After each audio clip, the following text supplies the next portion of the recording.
सम्मेलन देख देख के घर की शीला देवी को शेर और शायरी का बुखार चढ़ गया था। अब वो सीधे मुंह किसी को जवाब ही नहीं देती थी। उनके पति और उनका बेटा तो काम करने घर से बाहर चले जाते थे और उनकी शायरी झेलनी पड़ती थी बहू रेणु को। अब सास बोलती नहीं, अर्ज करती थी, संदूक पे रखी संदूक, संदूक में रखे झुमके, बहू झुमके निकाल के दे मेरे, कहाँ लगा रही है ठुमके। माँ जी, झुमके तो आपके निकाल दूंगी मैं, लेकिन आपके दिमाग से ये शायरी का भूत कैसे निकलेगा? छोटे लोग नहीं समझेंगे, शायरी है शौक बड़ा, तू अपने काम से काम रख, मेरे काम में मत टाल देना। शौक अलग बात है, लेकिन हर चीज में अपना शौक डाल देने से जगह सही हो सकती है सासू माँ।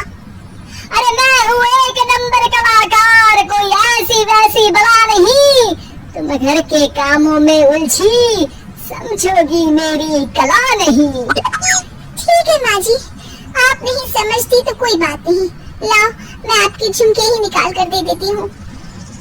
बहू सास के झुमके निकाल कर देती है और वहाँ से चली जाती है। शाम को बहू अपने पति से शिकायत करती है, सुनिए जी, आप माँ को कुछ समझाते क्यों नहीं? अरे क्या समझाना है माँ को? अरे अपनी शायरी थोड़ी कम करे ना। अरे तुमको उनकी शायरी से क्या दिक्कत है? अरे मुझे नहीं, पर पड़ोस में सब लोग हंसते हैं, कहते हैं बुढ़ापे में लोग सठिया जाते हैं, लेकिन शीला जी तो शायर हो गई है। अरे लोगों का काम है कहना, लोगों की बातों का क्या टेंशन लेना। अरे वाह, मैंने भी शेर कह दिया, वाह वाह वाह। देख लो, तुमसे किसी ने कहा नहीं और तुम्हारे सामने कोई माँ की बुराई नहीं करता तो तुमको फर्क नहीं पड़ रहा। अरे तुम खामखा की बात का बतंगड़ बना रही हो। चलो चाय बना कर ले आओ मेरे लिए, साथ पियेंगे, कोई ढंग की बातें करेंगे। रेणु चाय बनाने लगती है। पहले वो अपने पति को चाय देती है, फिर सास को और आखिर में अपने ससुर को। लेकिन वो देखती है कि ससुर जी कुछ परेशान से हैं। क्या हुआ ससुर जी, कोई बात हो गई है क्या? अरे तेरी सास बात बात पे शायरी करती है। कल मैंने पूछा कि खाना खाया तो तेरी सास ने क्या जवाब दिया पता है? अरे गलती की और आरोपी ने कोड़े खा लिए फटाफट, खाना तो नहीं पर पकोड़े खा लिए झटाझट।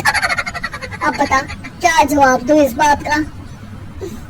वो तो सभी से शायरी में ही बात कर रही है, मुझे भी समझ में नहीं आता कि क्या करूं मैं। बेटा उसको उसी की भाषा में जवाब देना पड़ेगा। मैं तो आम बातचीत में भी उसके सामने कुछ नहीं बोल पाता, शायरी में क्या बोलूंगा भला। ससुर ने जैसे ही कहा कि उसको उसी की भाषा में जवाब देना पड़ेगा, बहू को ये बात जच गई। अगले ही दिन वो शायरी की कुछ किताबें लेकर आई और शायरी की प्रैक्टिस करने लगी ताकि सास को उन्हीं की भाषा में जवाब दे सके।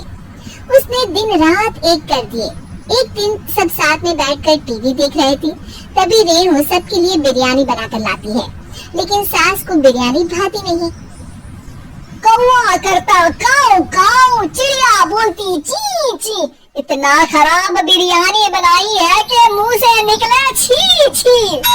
बस इसी मौके का तो बहू को इंतजार था, क्योंकि अब बहू सास को उसी की भाषा में जवाब देने के लिए तैयार थी। माँ जी, हमको अपनी ये बेकार शायरी ना सुनाइए, जैसी भी बनी है बिरयानी चुपचाप खाइए। ससुर जी और रेणु के पति ने रेणु का जवाब सुनते ही जोर से ताली बजाई और सास ने जब रेणु का शायराना जवाब सुना तो उनके गले में बिरयानी अटक गई। बहू ने एक और शायरी का तीर छोड़ा। शायरी में बहू के सामने सास हो जाएगी ढेर, क्योंकि सास मारेंगी एक शेर तो बहू मारेगी 1.25 शेर। सास को छोड़ के सब वाह वाह करने लगते हैं। आज पहली बार सास को नहले पे नहला मिला था और रेणु ने सास का मुंह चुप करा दिया था। अगले दिन रेणु का पति उससे कहता है, अरे वाह, तुमने तो आगे बोलती बंद कर दी, मजा आ गया। अब मेरे लिए कुछ बना दो, खाकर मैं काम पर चला जाऊं। शायरी ही है मेरा जीवन, वही करूंगी जी भर के, नौकरानी रख लो कोई, काम नहीं करूंगी मैं घर की। अरे तुम क्या माँ जैसी हरकतें करने लगी, सीधी सीधी बात करो ना। हो गई क्या शायरी, रोज थोड़ी ना करूंगी। शीशी भरी गुलाब की पत्थर पे फोड़ दो, जो मुझे शायरी से रोके उसकी कान मरोड़ दो। पति घबराकर वहां से चला जाता है और बाहर उसके पिताजी के पास जाकर बैठ जाता है। दोनों अपनी बीवियों की शायरी से परेशान है। ससुर को पछतावा होता है कि क्यों उसने बहू को सास की भाषा में ही जवाब देने का आइडिया दिया। अब तो घर में दो दो शायर हैं।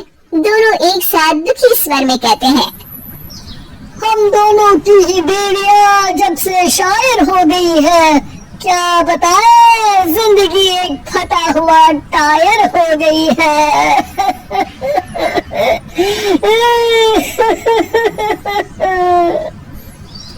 हम दोनों की ही बीवियां जब से शायर हो गई है, क्या बताए जिंदगी एक फटा हुआ टायर हो गई